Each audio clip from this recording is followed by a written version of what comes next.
Israeli हमले में Hezbollah नेता हसन नसरल्लाह की मौत के बाद मंगलवार को ईरान ने तेल अवीव पर 180 से ज्यादा बैलिस्टिक मिसाइलें दागी।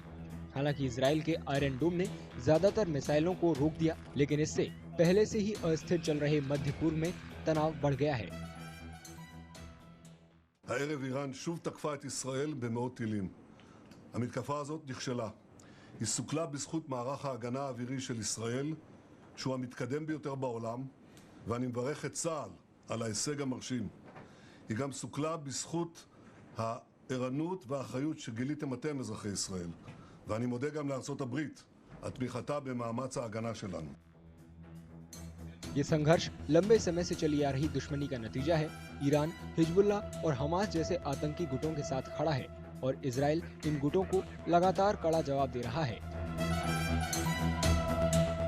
दोनों देशों का इस इलाके में बड़ा असर है। एक तरफ इजरायल अपनी एडवांस मिलिट्री टेक्निक और अमेरिकी सपोर्ट के साथ मैदान में है, वहीं ईरान अपने सहयोगी आतंकी गुटों को आगे कर इजरायल पर हमले कर रहा है। US and UK are fully supporting Israel, and Iran is supported by Russia and possibly North Korea and China. As far as Iran is concerned, it has formed its own axis of resistance. An axis of resistance is there are four H's, which I say. One is Hezbollah, which is the most strongest one, which used to be. Then you have Hamas, which is also decimated now after a 1-year war. And third is Houthis. Houthis are still using their firepower against Americans, against the British, against the Israelis.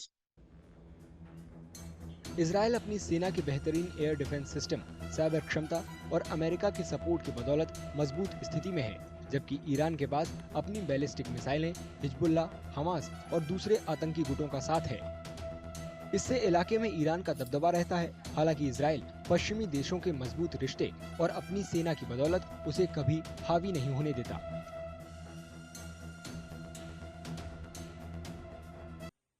I would say that Israel has asymmetric, advantage over Iran in two very specific areas. One is its air force, and second it is air defense. Air force is as modern as can be, thanks largely to the United States, which is giving its aid and support to Israel.